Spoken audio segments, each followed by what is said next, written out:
Hello guys, તો આજે નવા વિડીયોમાં તમારું સ્વાગત છે। કાલનો વિડીયો તમે ના જોયો હોય તો જોઈ લેજો। આજે આપણે દર ઉપાડવાનું કામ ચાલુ છે। હવે જો કાલે જે બતાવેલું ખેતરમાં, આજે ખેતરમાં પાણી નથી અને ત્યાં આગળ જો દર ઉપાડવાનું કામ ચાલુ છે।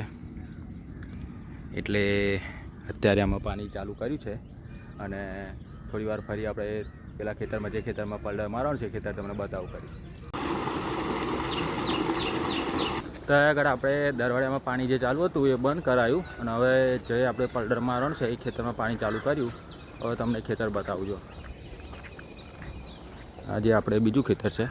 અહીંયા આગળ આપણે ચોરા અને આ પેલી સાઈડ રીંગણી કરી છે। હવે તમને બતાવું એ ખેતર।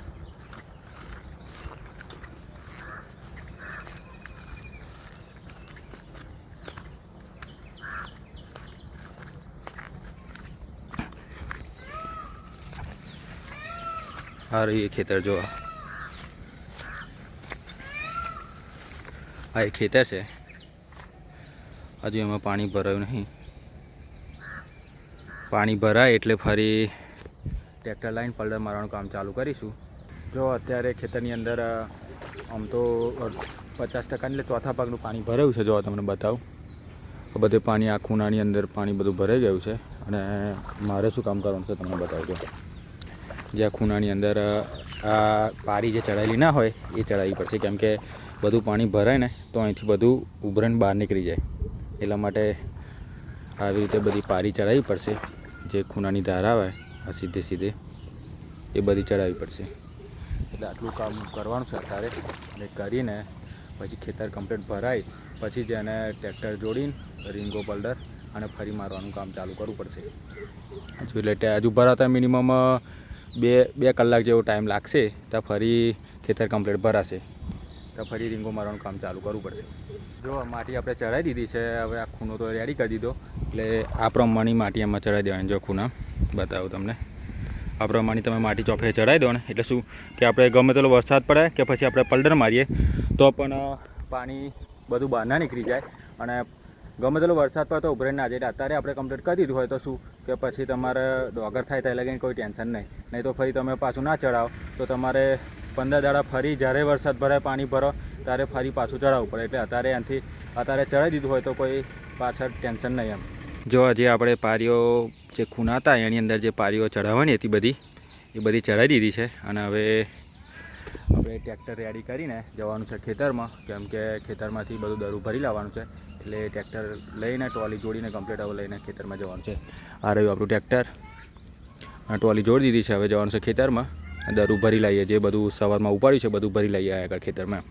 જો ટ્રેક્ટર લઈને આપણે આવી ગયા ખેતરમાં બધું દરું ભરી દીધું। જો આ બધું દરું ભર્યું અને ભેંસો માટે જે ઘાસ કાપેલું એ પણ ભરી લીધો અને ત્યાંથી બધું દરું પાર કાઢીને અહીં લાવીને ખેતરમાંથી ડાયરેક્ટ આપણે ટ્રોલીમાં ભર્યું અને હવે જઈએ ઘરે અને થોડું જમવાનું જમીને પછી રીંગો મારવાનું કામ ચાલુ કરીએ। જો ખેતરમાં પાણી ભરાઈ ગયું છે અને હવે ટ્રેક્ટરમાં આપણે પલડર જોડી દીધું છે। હવે ટ્રેક્ટર લઈને ખેતરમાં રીંગો મારવાનું કામ ચાલુ કરીએ। જો આ ખેતર એમાં પાણી ભરાઈ ગયું છે અને આપણા ટ્રેક્ટરનું પલડર આ ટાઈપનું છે। જો અને એમાં આપણે ટ્રેક્ટરની રીંગો છે નહીં, એટલે રીંગો નથી જોડી, ખાલી પલડર જોડ્યું છે। હવે રીંગો મારવાનું કામ ચાલુ કરીએ।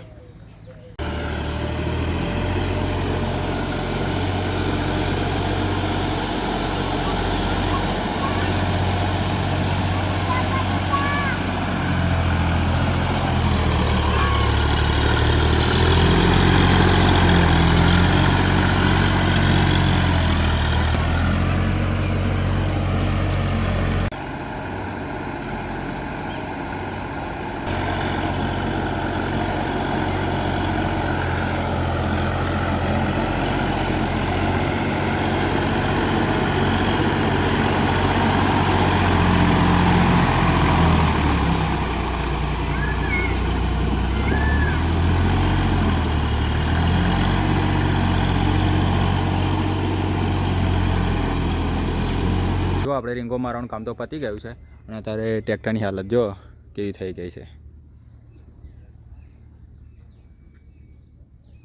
નકરું કાદેવ થઈ ગયું છે।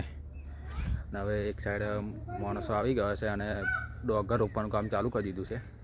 બતાવું તમને। હશું જો અંદર રોપવાનું કામ ચાલુ થઈ ગયું છે। આજે આ ખેતર રોપી જશે. હવે મળીએ આપણે બીજા વ્લોગમાં ડે 3માં. જય માતાજી.